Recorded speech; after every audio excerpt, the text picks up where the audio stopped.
Hello everyone. तो आज हम लोग शुरू करने वाले हैं, यानी कि हम यूनिफिकेशंस आज कंप्लीट करेंगे, डिस्कस करेंगे। उसमें से क्या इम्पोर्टेंट क्वेश्चंस बनता है, वैसे ये खुद ही एक इम्पोर्टेंट क्वेश्चन बन जाता है एग्ज़ाम में। इस बार तो सैम्पल पेपर्स में इनडायरेक्ट क्वेश्चंस बने हैं, लेकिन लास्ट वाले पार्ट में आपको क्वेश्चन मिल जाएगा, तो ऊपर वाली बकवास की बात पढ़ने की ज़रूरत भी नहीं पड़ती है। अच्छा, so let's discuss about the unifications of nationalism in Europe, rise of nationalism in Europe। मैंने लाइट जला रखी है, इसलिए यहाँ पर डाउट आएंगे, तो इन्हें इग्नोर मारना। और ऊपर से मैं लैपटॉप में रिकॉर्ड कर रही हूँ, तो इससे थोड़ा खुरदरा सा आ रहा है। यहाँ पर लाइट इतनी नहीं है क्योंकि ट्यूबलाइट पीछे है। सबसे पहले हुआ था ब्रिटेन की यूनिफिकेशन, देन हुई थी इटली की यूनिफिकेशन, एंड लास्ट में जर्मनी की यूनिफिकेशन हुई थी। ठीक है, तो ये सीक्वेंस याद रखना, तो आप उसी के अनुसार चलेंगे। So let's discuss. अब देखो, ब्रिटेन जो है हमारा एरिया है जहाँ पर 4 एथनिक ग्रुप्स है। कौन कौन से 4 एथनिक ग्रुप्स हैं? एथनिसिटी के बारे में हमने पावर शेयरिंग वाले पार्ट को याद करो कि जी। तो फिर एथनिक ग्रुप्स कितने हैं? 4। पहला है हमारा इंग्लिश जो डोमिनेट करेगा, देन है वेल्श, देन आयरिश और है हमारा स्कॉटिश।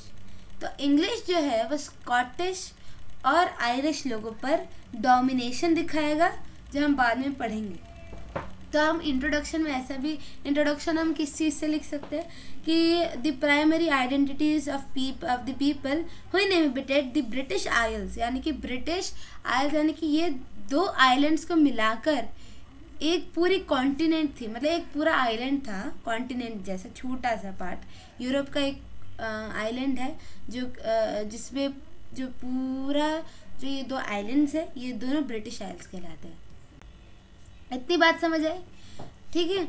अब जैसे मैप में देखोगे तो एक साइड में वेल्श, इंग्लिश और स्कॉटिश एक साथ रहते हैं, एंड अदर हैंड साइड में आयरिश लोग रहते हैं। आयरिश लोग भी 2 पार्ट्स में डिवाइडेड है, जैसा कि आप मैप में देख सकते हो।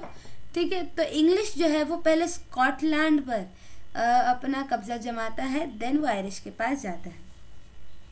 तो 1688 में इंग्लिश की जो पार्लियामेंट है, हाँ, उससे पहले उससे जाने से पहले हम ये समझते हैं कि ये जो 4 एथनिक ग्रुप्स हैं, इसमें से जो इंग्लिश है, इंग्लिश जो लोग हैं वो उनके कल्चर, देखो बात उनके कल्चर वगैरह तो सब सिमिलर टाइप से ही थे क्योंकि यूरोप है।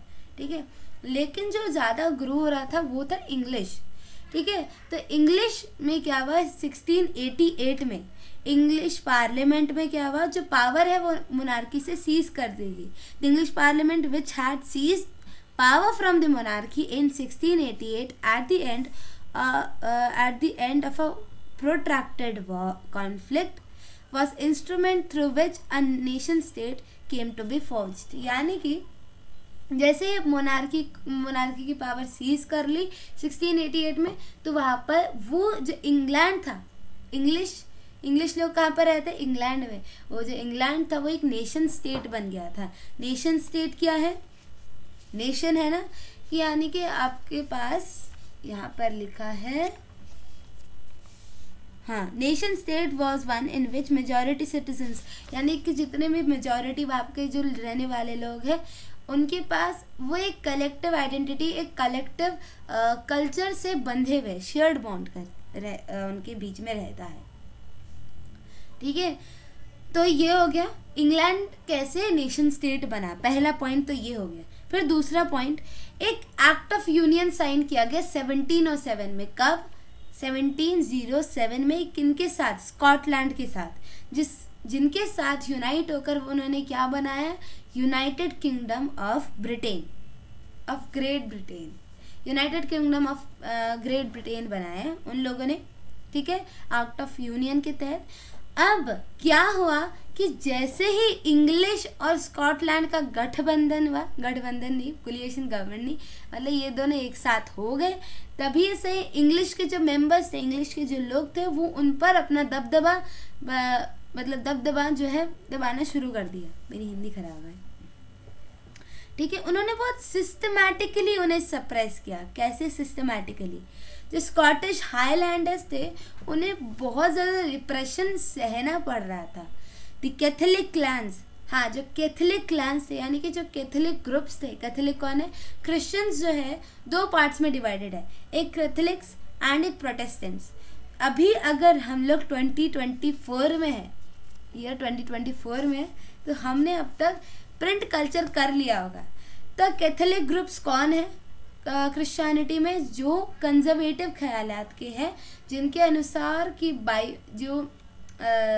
जो कि मार्टिन ल्यूथर को फॉलो नहीं करते हैं मेनली, है ना। मेनली मैं बता रही हूँ, मुझे नहीं पता है क्रिश्चियनिटी के बारे में, बट मेनली जो मार्टिन ल्यूथर को फॉलो नहीं करते हैं। और प्रोटेस्टेंट्स कौन है, जिन्होंने ये सवाल किया था, मार्टिन ल्यूथर के आइडियोलॉजी पर चलते हैं, और जिन्होंने ये सवाल किया था कि जो रोमन कैथोलिक चर्च बोल रहा है उसी की बात क्यों सुने, है ना। तो कैथोलिक क्लैंस को जो है उन्होंने सप्रेस करना शुरू कर दिया था। कैसे, उनकी गेलिक लैंग्वेज को एबॉलिश कर दिया, और दूसरा उनकी जो नेशनल ड्रेस थी, गूगल में भी सर्च करना national dress of Scottish people, तो उसे भी हटा दिया गया। और फिर बहुत सारे लोगों को उनके ही होमलैंड से फोर्सिबली ड्रिवन आउट, यानी कि फोर्सिबली उन्हें निकाल दिया गया। तो कैसे किया, the Catholic clans that inhabited the Scottish highlanders suffered terrible repression whenever they attempted to assert their independence, यानी कि जब जब उन्होंने ट्राई किया कि हम इंडिपेंडेंस चाहे, हाँ उन्होंने जब जब इंडिपेंडेंस की मांग की, तब तक उन्हें टेरिबल रिप्रेशन सहना पड़ा। तो वो मांग क्यों रहे थे, क्योंकि उन्हें फॉरबिड किया गया था कि वो गेलिक लैंग्वेज नहीं बोलेंगे। थर्ड, उनकी नेशनल ड्रेस को अबॉलिश कर दिया। And fourth, large numbers were forcibly driven out of their homeland. Now Ireland, Irish जो लोग थे, आयरलैंड में भी हम सिमिलर फेट देखने के, यानी कि सिमिलर इंसिडेंट देखने को हमें मिलता है। कैसे, आयरलैंड में मेनली दो पार्ट्स में डिवाइडेड था, कैथोलिक्स और प्रोटेस्टेंट्स, दोनों वहाँ पर रहते थे। और जो ऊपर वाला पार्ट था और जो नीचे वाला पार्ट था, वो दोनों कैथोलिक्स और प्रोटेस्टेंट्स में डिवाइडेड थे। अब मैं मैप में दिखा रही हूँ कि कहाँ पर कैसे कैसे कौन सी पार्ट कैथोलिक थी, कौन सी पार्ट प्रोटेस्टेंट थी। एंड ये वाला मैप याद रखना कभी कभार आ भी जाता है, मतलब समझने के लिए कभी कभार स्टोरी को समझने के लिए मैप याद रखना ज़रूरी है, ठीक है।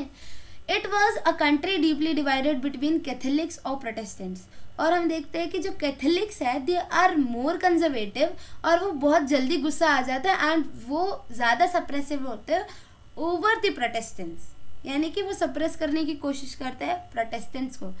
तो फिर अंग्रेज़ी लोग जो थे, यानी कि इंग्लिश लोग जो थे, उन्होंने प्रोटेस्टेंट्स के साथ हाथ मिलाया और उन्होंने कैथोलिक जो ग्रुप थे उनके खिलाफ आवाज़ उठाई, यानी कि उनके खिलाफ योजनाएं बनाई।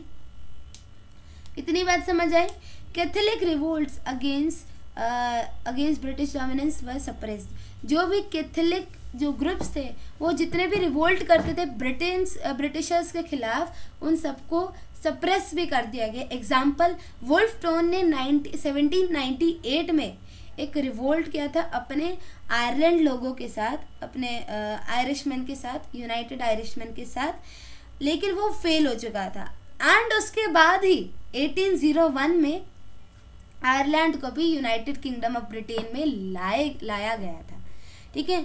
अब ये तो देख लिया कि इंग्लिश जो है वो, इंग्लैंड जो है वो डोमिनेंस दिखा रहा है, तो अपनी डोमिनेंस कैसे दिखाएगा, थ्रू सिंबल्स। कोई भी इंसान अगर अपनी डोमिनेंस दिखाना चाहता है ना, तो वो अपने सिंबल्स के थ्रू दिखाएगा। फॉर एग्जाम्पल, पहला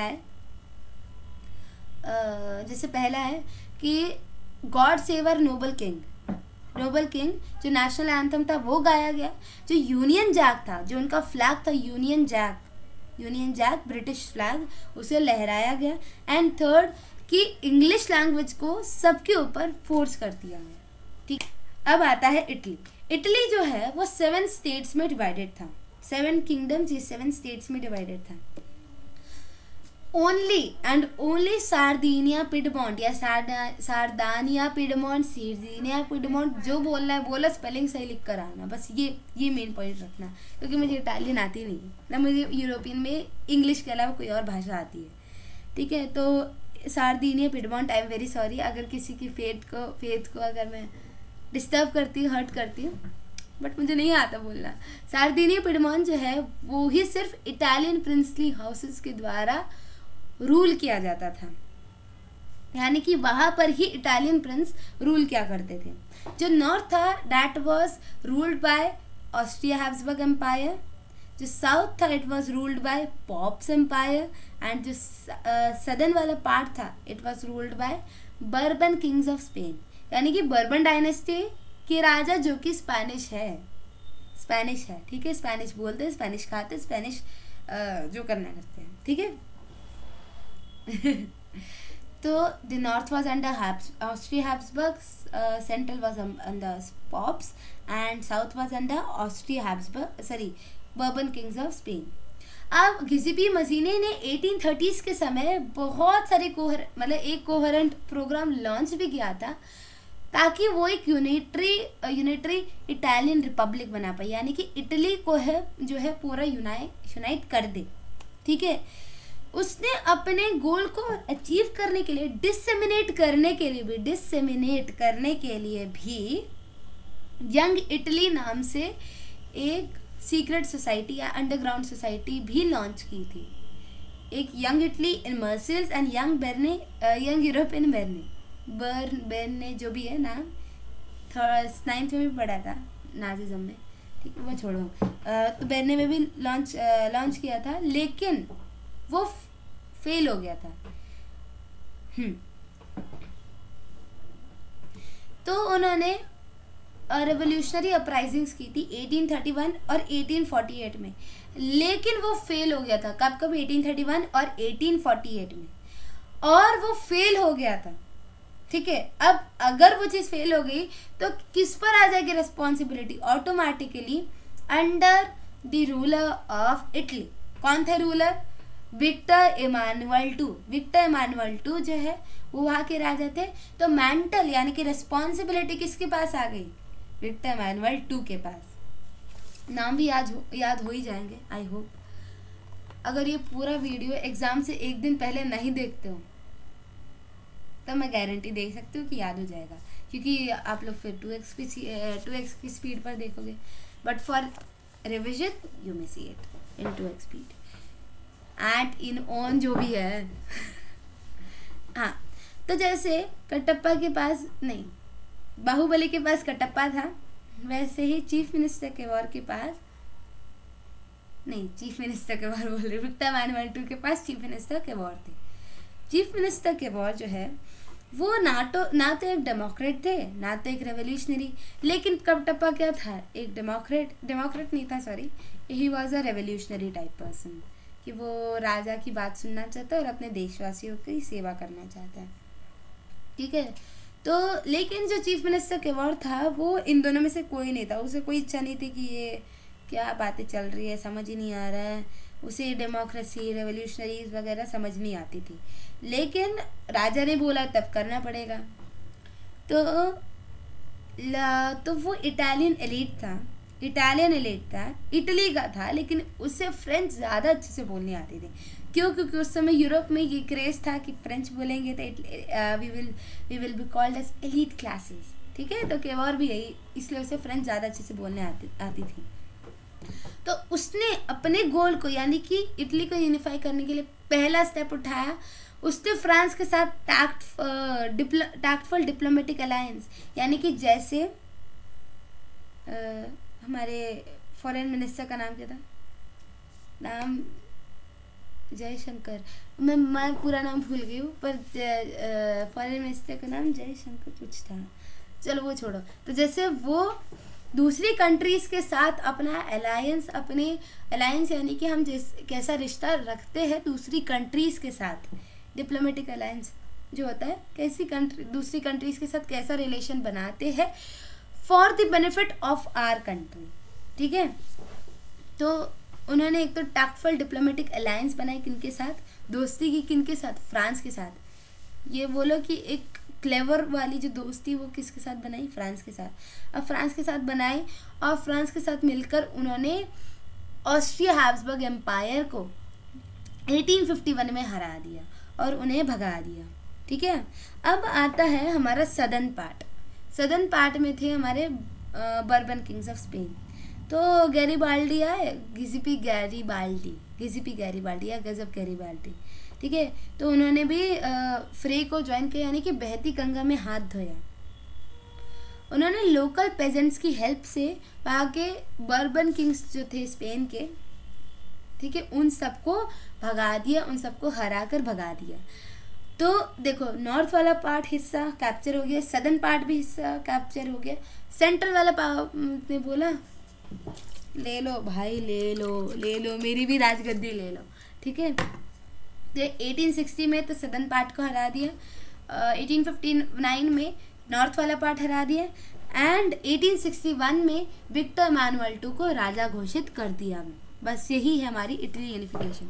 यानी कि इटली 7 स्टेट्स में डिवाइडेड था, और जो नॉर्थ था वो ऑस्ट्रिया हैब्सबर्ग एम्पायर के द्वारा रूल किया जाता था, साउथ जो था वो बर्बन किंग्स ऑफ स्पेन के द्वारा रूल किया जाता था, सेंट्रल पॉप्स के द्वारा रूल किया जाता था, and only the Sardinia and Piedmont was ruled by the Italian princely houses. इसके बाद क्या हुआ था, जब गिसेपी मजीनी थी, उन्होंने 1837 के समय कोहेरेंट प्रोग्राम्स लॉन्च किए थे ताकि वो यूनिटरी इटालियन रिपब्लिक बना पाए, लेकिन वो फेल हो चुका था। उन्होंने उससे पहले अपने गोल्स को डिसमिनेट करने के लिए उसने यंग इटली भी के नाम से सीक्रेट सोसाइटी भी बनाई थी। ठीक है, अब उसकी जो रेवोल्यूशनरी अपराइजिंग थी वो 1831 और 1848 में दोनों में फेल हो गए। विक्टर इमैनुअल II के पास रिस्पॉन्सिबिलिटी आए, तो कटप्पा कौन बने, चीफ मिनिस्टर केवोर जो है ना तो वो रेवोल्यूशनरी थे, ना तो वो डेमोक्रेट थे, वो एक इटालियन एलीट थे जिन्हें फ्रेंच ज़्यादा अच्छे से बोलने आती थी। ठीक है, तो उन्होंने टैक्टफुल डिप्लोमेटिक अलायंस बनाई फ्रांस के साथ, और 1859 में ऑस्ट्रिया हैब्सबर्ग को हराया। फिर सदर्न पार्ट को हराने के लिए गैरीबाल्डी ने भी बहती गंगा में हाथ धोया, और 1860 में लोकल पेजेंट्स की हेल्प से वहाँ के जो बर्बन किंग्स थे उन सबको हटाया, ड्राइव आउट किया। 1861 में विक्टर इमैनुअल II को राजा घोषित कर दिया गया। अब लास्ट वाला पार्ट लिखने की ज़रूरत नहीं है, लिख लो, मतलब याद होता है तो ठीक है, लिख लो। मतलब लास्ट वाला पार्ट मतलब जो विक्टर इमैनुअल II की राजा बनने के बाद वाला पार्ट है वो मैं नहीं बताऊंगी, वो पढ़ना बहुत इंटरेस्टिंग है। अच्छा ठीक है, अब आता है जर्मनी में। जर्मनी में सबसे लास्ट में सबसे लास्ट में यूनिफिकेशन हुआ आफ्टर ब्रिटेन, आफ्टर इटली। पानी पी लूं।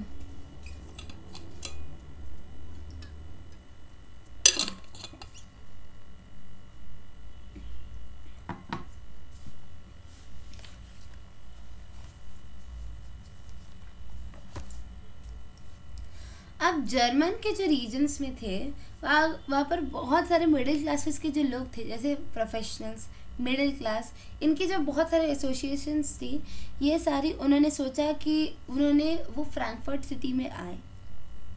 ठीक है, फ्रैंकफर्ट में आए, सिटी ऑफ फ्रैंकफर्ट। वहाँ पर उन्होंने डिसाइड किया कि वहाँ पर वो ऑल जर्मन नेशनल असेंबली बनाएंगे। ये मैं पहले पार्ट की बात कर रही हूँ, part 1 of German unification, and then I will be talking about part 2 of German unification. ठीक है, इन लोगों ने सोचा कि हम ऑल जर्मन नेशनल असेंबली बनाएंगे। 18 मई 1848 को 831 रिप्रेजेंटेटिव्स, इलेक्टेड रिप्रेजेंटेटिव्स, यानी कि जिन्हें चुना गया उतने रिप्रेजेंटेटिव्स, वो गए फेस्टिव प्रोसेशन में, एक फेस्टिव मार्च किया उन्होंने फेस्टिव प्रोसेशन में। कहाँ तक, जो हमारे फ्रैंकफर्ट पार्लियामेंट तक।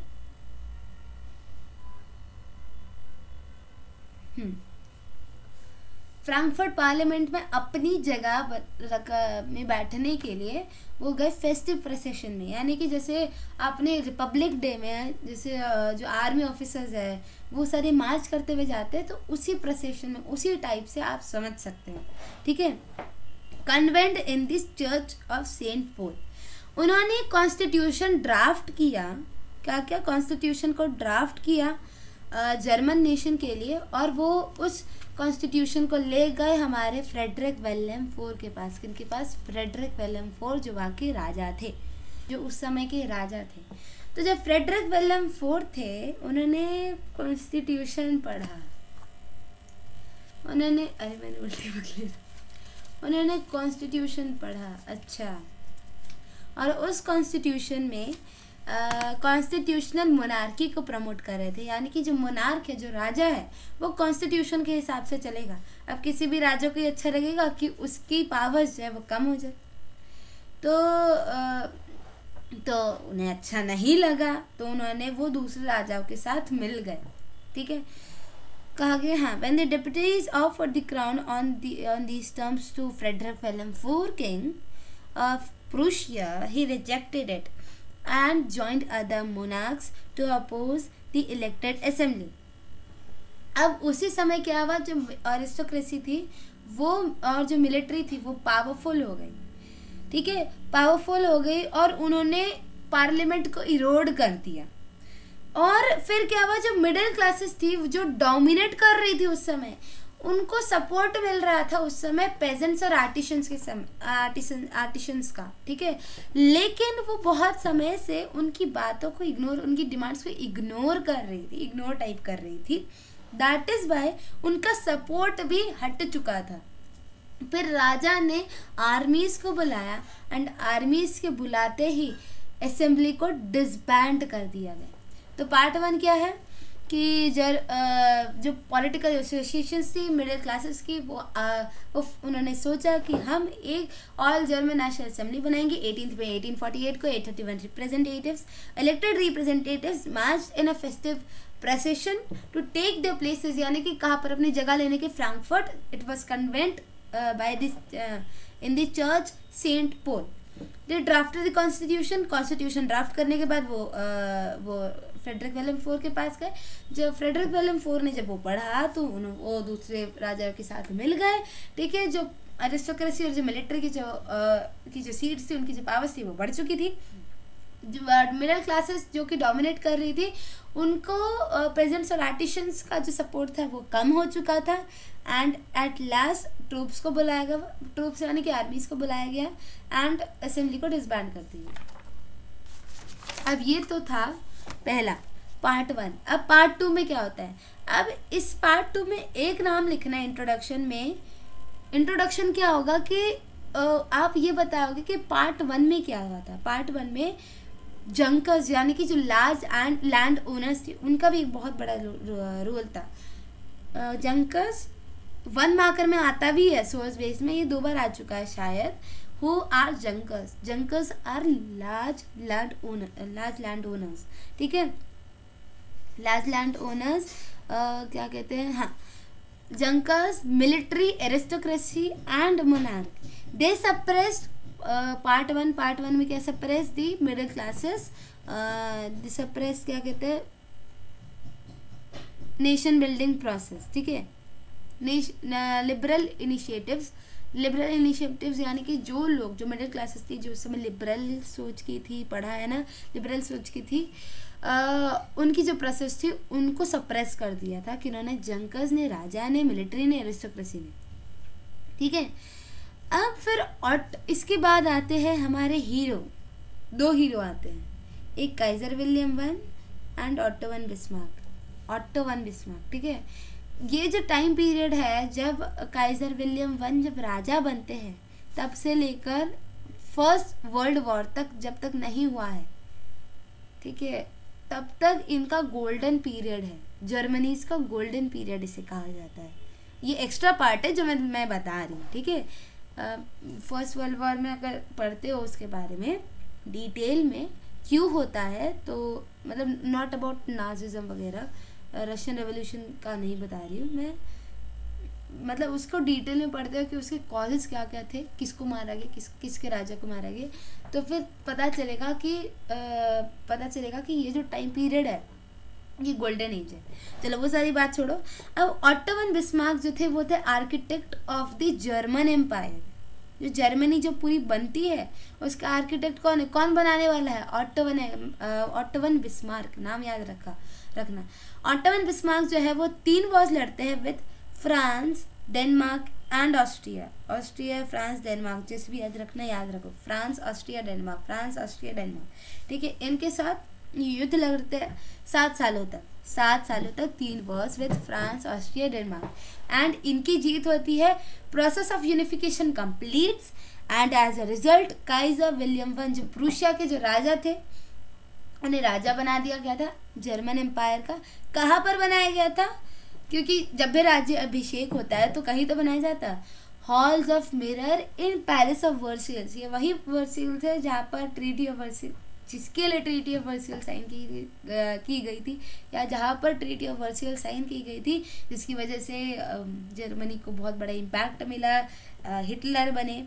ठीक है, तो hall of Versailles in the palace of Versailles किनको राज्य बनाया गया था? काइजर विलियम वन या केसर विलियम वन, मैं तो केसर बोलती थी पहले, फिर अभी पढ़ा तो Kaizer William one of Prussia.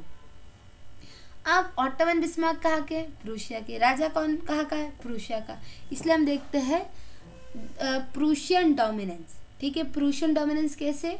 जो राजा थे उन्होंने डिक्लेयर किया, जो ये जो न्यू स्टेट बना है इसमें हम banking, legal practices, currency, judicial system जैसे जो मॉडर्नाइजिंग डेवलपिंग मॉडर्नाइजिंग जो एम्फेसिस है, ठीक है, जो मॉडर्नाइजिंग एक्टिविटीज़ है, ये सारी हम जैसे प्रूशिया में अप्लाई कर रहे थे, वैसे हम पूरी जर्मनी में भी अप्लाई करेंगे, इम्पोज करेंगे। Prussian measures and practices often became a model for the rest of the Germany. ठीक है, तो हम अगर याद करें तो पार्ट 2 जो नेशनलिस्ट, जो लिबरल नेशनलिस्ट थे, उनके जो स्टेप को, उनके प्रोसेस को सप्रेस कर दिया गया था by the junkers, aristocracy, military and monarch. ठीक है, तो ऑटो वन बिस्मार्क को चुना गया था, who was the chief minister of Prussia. तो उन्होंने 3 साल तक वॉर लड़ी किनके साथ? France, Austria, Denmark, over 7 years, and last में उनकी जीत होती है। उनकी जीत होने के बाद halls of mirror in palace of Versailles Kaizer William one को राजा बनाया जाता है, जो कि प्रूशिया के राजा थे। तो फिर उन्होंने डिक्लेयर किया कि हम मॉडर्नाइजिंग एक्टिविटीज़ या मॉडर्नाइजिंग एम्फेसिस इम्पैक्ट्स हम लाएंगे, जैसे currency, legal practices, judicial system and banking. ठीक है, तो Prussian measures and practices often became a model for the rest of the Germany, यानी कि जो प्रूशिया का जो डेवलपिंग मेजर्स जो लिया गया था वो एक मॉडल की तरह बना for the rest of the Germany. ठीक है, अब तो समझ सकते हो ना कि क्यों इस पीरियड को from Kaizer William one two till the time when first world war did not happen, तब तक गोल्डन पीरियड क्यों बोला गया? कारण यही है। ठीक है, तो इसी के साथ हमारी पूरी यूनिफिकेशन कंप्लीट होती है। ठीक है, चिंता की बात नहीं है, अपने पॉइंट्स में लिख लोगे। मैंने जो जो बोला है 2x की स्पीड पे नहीं देखा है तो याद हो जाएगा। ठीक है, रिवीजन से अगर एग्जाम से पहले देख रहे हो तो याद तो है ही, समझ आ जाएगा। ठीक है, रिवाइज हो जाएगा। या ट्राई करो कि जो 2x वाला पार्ट है वो देखो। ठीक है, बाय बाय, हरे कृष्णा।